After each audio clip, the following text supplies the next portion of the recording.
ኑኑ አንቺ ኑኑ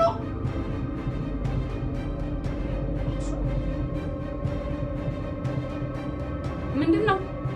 አቤት እያልኩሽ ለምንድን ነው እንደዚህ የምትጠሪኝ? በሰላም ነው? ኤልሹ ምን እየሆንሽ ነው? ያምሻል እንዴ? ድረስ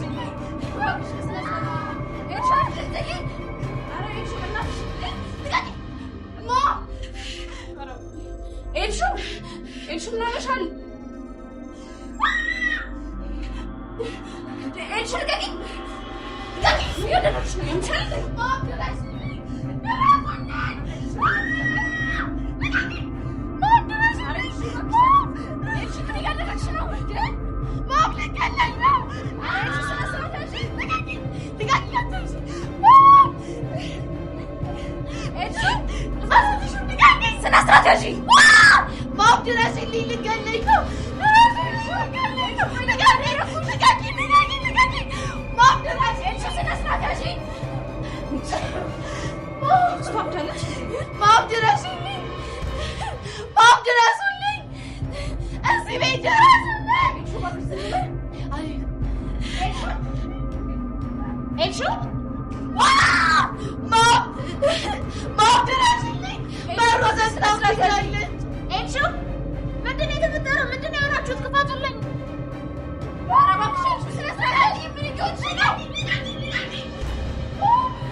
ኑኑ ተመልሳ እንድትታገትላት ኤልሱ ጠይቃለች። ኤልሱ በዚህ ሰዓት የጠየቀችው ግን ኑኑን የሚያፈቅራትን ሰውዬ ጆ የሚባለውን ልጅ ነው።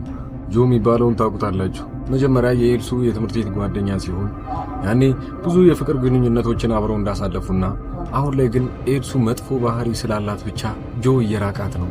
በዚህ ሁኔታ ላይ እንደ ድንገት ሆኖ እዛ ቤት ውስጥ ኑኑን ካያት ጀምሮ ግን ኑኑን ለማየት ሲል ብዙ ነገሮችን ለማድረግ ወደዛ ቤት ውስጥ ሰበብ እየፈጠረ የሚገባው በኤልሱ ምክንያት ነው።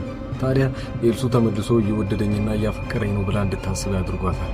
እሷን እየፈለጋት የመጣ መስሏት፣ ነገር ግን ኑኑን ፍለጋ ነበር እዛ ቤት ውስጥ የሚመጣው።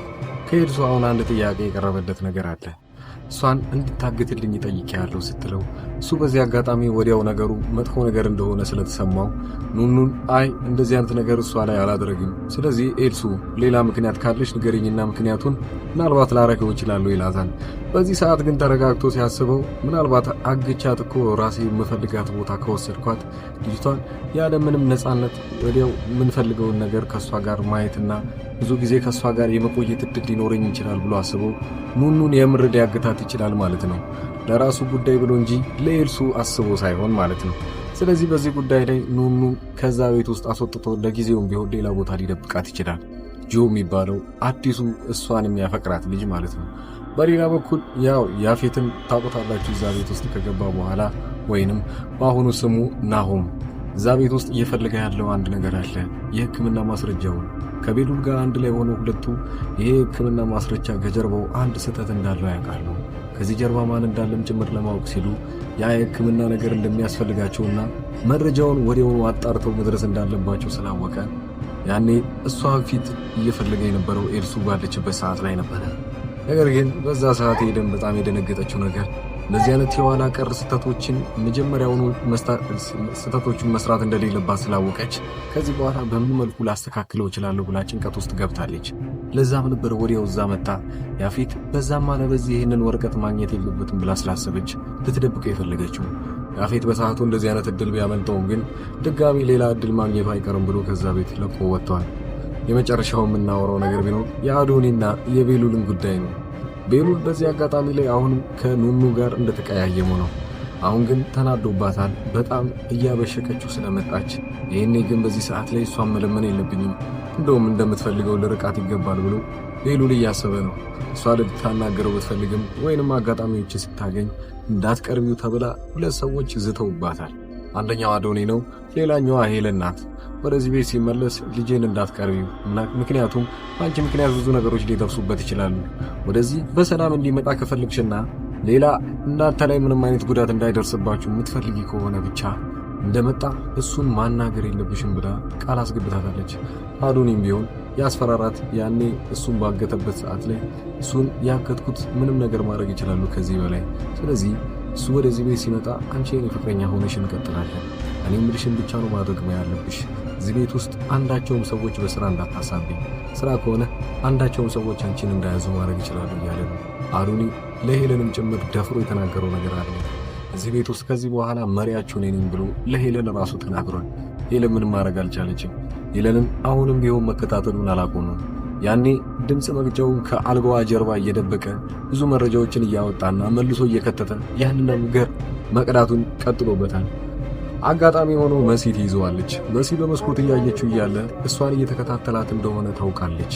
ነገር ግን በዚህ ሁኔታ ላይ አንድም ደስ ቢላትም ያው አዶኒ አንዱ የሄለን ጠላት ወይንም ሄለንን ውድቀቷን እያወቀ ወይንም ተንኮሏን እያወቀ የመጣ ሰው እንደሆነ ብታቅም ግን እያደረገው ያለው ነገር ምናልባት አደጋ ውስጥ ሊከተው ይችላል ብላ ስላሰበች ያንን ድምቅ መቅጃውን ትወስድና እያየችው ባለችበት ሰዓት ላይ አዶኒ ይመጣበታል።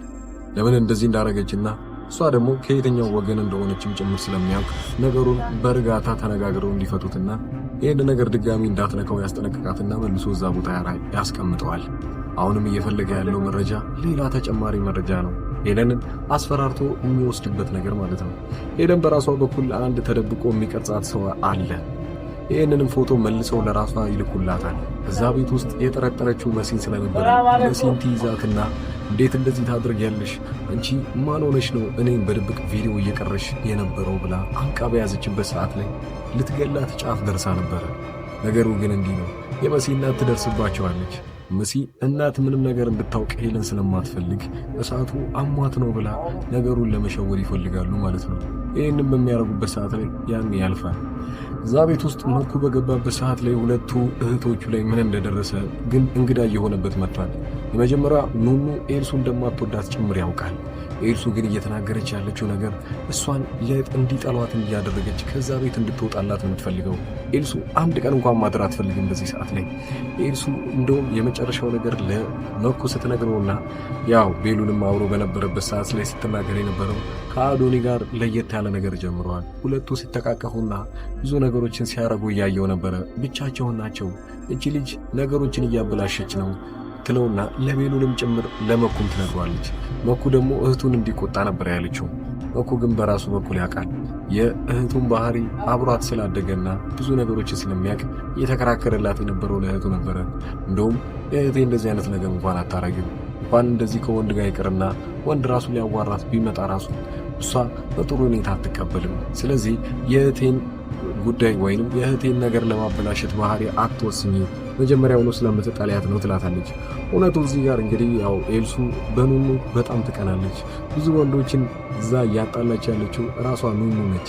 እንዴት እኔ ማምረው እያለሁኝ እዚህ ቤት ውስጥ የሀብታም ልጅ ሆኜ እዚህ ቤት ውስጥ ዋና የቤቱ ባለቤት ሆኜ እንዴት ነው እኔን ማያዩኝ? ኑኑ በራሷ በኩል ሁሉም ወንዶች ወደ ራሷ ስለመጡባት ኤልሱ ዋነኛና ኑኑን እንድትጠላት ያደረገው ነገር ቢኖር እኔ እዚህ ቤት ውስጥ ዋና ሰው ነኝ ወይንም የቤቱ ባለቤት ቤተሰቦች ነኝ፣ እሷ ግን እዚህ ቤት ውስጥ ሰራተኝነት የመጣችው። ስለዚህ ክብሯ ዝቅ ያለ ነው። ለምንድን ነው ወንዶች እንዳለ እሷ ላይ የሚጣሉት እኔ እያለሁ ብላ በዚህ ሁኔታ ላይ ነው እንግዲህ እሷን ጥላቻ እየመጣባት ያለው። አሁንም ተንኮሎችን ካገኘችና አጋጣሚውን የምትጠቀም ከሆነ አሁንም የእሷን ስም ለማጥፋት የምትሄድበት መንገድ በጣም ሩቅ ነው። እንደውም ኤልሱ በዚህ ሰሞን ምንም አይነት ምክንያት ስላላገኘች ራሷን ኤልሱ ኑኑን ትጠራትና ቤቷ ላይ ራሷ ትቆልፍበታለች። ከቆለፈችም በኋላ ፊቷን ራሷ እየደበደበችና እየጮች ሄለንን እየተጣራች ወይም እናቷን እየተጣራች ድረሱልኝ ምናምን ብላ እየጮኸች ነበረ። በዚህ ሰዓት ግን አብራት የነበረችው ኑኑ ነች። እዛው አንድ ክፍል ውስጥ አንድ ላይ ስላሉ ኑኑ የሆነ ነገር እያደረገቻት ነው ብላ ነው ሄለን እያሰበች ያለችው። ስለዚህ ሄለን ከውጪ በሩ ጋር ደርሳ ስትናገር የነበረው ነገር ኑኑ እረፊ፣ ከዛ ውስጥ ካገኘውሽ እገልሻለሁ እኔ ራሴ፣ ልጄ ምንም እንዳታረጋት እያለች እየጮኸች ነበረ። በነገሩ ግን እዛ ውስጥ ያለው እየተፈጠረ ያለው ነገር ቢኖር እሷ ኤልሱ እንድትታመንና እውነትም በኋላ ላይ ስትታይ ፊቷ እንደቀና እንዲታወቅ ራሷን በጥፊ እየመታችና ጸጉሯን እንዲያጭበረብር እያደረገ በጣም ስትመነጫጭረው አይታችኋል። ይሄ ሁሌታ እንግዲህ ወደ ውጭ ሲወጣና በኋላ ሰዎች ሲደርሱላት የሚያዩት ነገር ቢኖር እሷ ናት እውነትም እንደዚህ አድርጋታለች፣ ለምንድነው እንደዚህ የምታደርጊያት ብላ ኑኑን ያኔ ሊቆጧት ወይንም የሆነ ነገር ሊያደርጓት ይችላሉ። ለኑኑ የሚታገለው አንዱ ያለው ብቸኛዋ ወንድሟ መኩ ነው። ሌሎቹ ግን ለእሷ ጠላት ሆኖባታል። በፊት አዶኒ ነበር እንደዚህ አይነት ጉዳይ ውስጥ በገባች ሰዓት ላይ ሊያድናትና ብዙ ነገር ሊተባበራት የፈለገው። በሰዓቱ ግን ሌላ ሰው እያፈቀረች ስትመጣ እሱም ተመልሶ ጠላት ይሆንባታል። ቤሉልም ደግሞ ያኔ ለእሷ ብሎ ብዙ ነገሮችን ቢከራከርም አሁን ደግሞ እራቀኝ ብላ ከሱ እንድትርቅ ካረጋት በኋላ ወይንም ካረገችው በኋላ የሚያግዛት ያለው ብቸኛው መኩ ብቻ ነው ማለት ነው። መኩ ከዛ ቤት ውስጥ ብዙ የሚቆይ ሰው አይደለም። እየተመላለሰ እየመጣ ቤተሰቦችንና እህቶችን የሚጠይቅ ሰው ነው። እሱ ከሌለስ ምን ይፈጠራል? ኑኑ ማን ነው ሊታገልላት የሚችለው? ሌላኛው ናሆም እና መሲ እንግዲህ ግዴታም ቢሆን ከዛ ቤት ውስጥ ጎትቶ ያስወጣትና አንዳንድ ቦታ መሄድ እንዳለባቸው ይነግራታል። ናሆም ወይንም ያፌት መሲን በከባዱ አፍቅሯታል። ስለዚህ እሷ ብትወድም ባትወድም በግዴታ ይዟት እየወጣና ብዙ የሚፈልገው ቦታ ላይ መሄድ እንደሚፈልግ እያሳያት ነው። ይህንን ነገር ቴዲ ካወቀ በኋላ ምን ሊፈጠር ይችላል? በሁሉም አቅጣጫ እንግዲህ የሚሄደው ድራማው እየሞቀ እንደሚመጣ ነው። እናንተ የራሳችሁን አስተያየት ኮሜንት ላይ ያስቀምጣችሁልኝ። በዚሁ ድራማ ላይ የምትፈልጉት የሚስተካከል ወይንም እናንተ ይሁን የምትሉት ነገር ካለ ሀሳብ እየሰጣችሁበት አሁን ላይ ቀጣይ በቪዲዮ የምታዩት የራሴን የግል ስራ ይሆናል። እዚህ አጠገቤ የምታዩቸውን እቃዎች እንዳለ እዚሁ አዲስ አበባ ውስጥ ሆኜ ወደ ተለያዩ ሰዎች በትዕዛዝ የማደርሳቸው እቃዎች ናቸው እና በእነዚህ እቃዎች ላይ ማንኛውንም ወይንም ዋጋ እናንተ ለቤተሰቦቻችሁ ወይንም ለማንኛውም ሰው ለማዘዝ ከፈለጋችሁ እኔን በቴሌግራም በዋትስአፕ እና በኢሞ ማውራት ትችላላችሁ። እንደምታዩቸው የተለያዩ ስልኮችና የዋይፋይ እቃዎች፣ ታብሌቶች ለልጅ የሚሆኑ እነዚህ የተለያዩ ቦታ አገር ሆናችሁ እናንተ እያዘዛችሁ እዚህ ለቤተሰቦቻችሁ መላክ እችላለሁ። ከኤሌክትሮኒክስ እቃዎች ውጪ ያሉትን እቃዎችንም እኔ ጋር ማግኘት ትችላላችሁ። እነሱም በእርግጥ ራሴ ባልሸጣቸውም ዋጋውን የተለያዩ ከሚሸጡ ሰዎች ጋር ወይም መርካቶ አጠገቤ ስለሆነ እዛ ያለውን ዋጋ እያጣራው ለእናንተ መላክ እችላለሁኝ ማለት ነው። ከዚህ በቀደም እንደሚታወቀው በትልቁ ቻናሌ ላይ እነዚህን እቃዎች ሳደርስ ለብዙ ሰዎች ሳደርስና ብዙ ሰዎችም ሲያዙኝ ነበሩ። አብዛኛው ጊዜ ሰው እያዘዘኝ የነበረው የተለያዩ ስልኮችን ነበረ። እነዛንም ስልኮች አዲስ አበባ ውስጥ በአንድ ቀን እያደረስኩኝ ነው።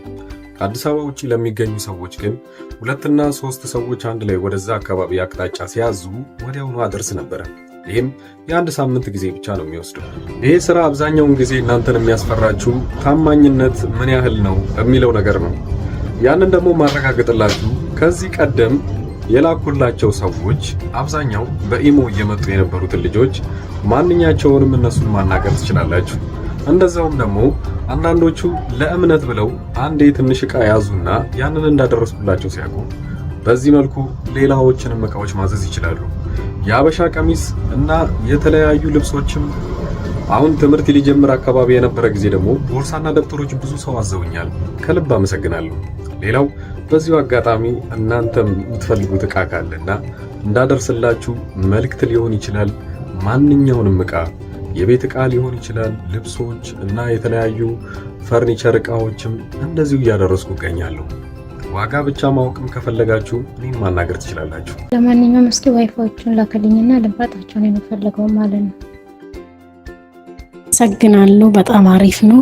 እገዛለሁ ግን አሁን ሳይሆን ወደፊት የልጄ ልደት እየደረሰ ስለሆነ እንደ ስጦታ ታደርስልኛለህ። እዛው አዲስ አበባ ወደ ለገሃር አካባቢ ናቸው እና እዛት ታደርስልኛለህ። ደውዬ እነግርሃለሁ ሁሉ። አሁን ገባኝ።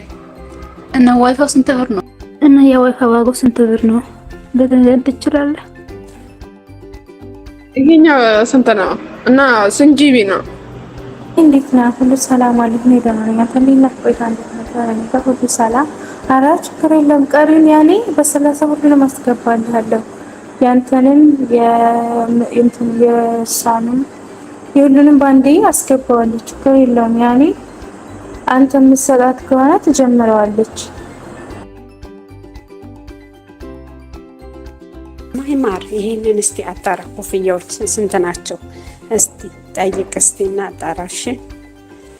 ብዙ አይነት ነው ያለው። ግን ይሄንን ኦርደር ያደረኩልክ እንትን ያልኩት የላኩልክ ለቦሌ ያምጣውና ከዛ አንተ ጋር ገኮ ሻንጣው ማለት ነው። ከዛ በኋላ አንድ ላይ ነው የምትሰጣ ከሞባይሉ ጋር ማለት ነው። ከይቅርታ ጋር ግን ከልብ ላስቸግርክ ነው።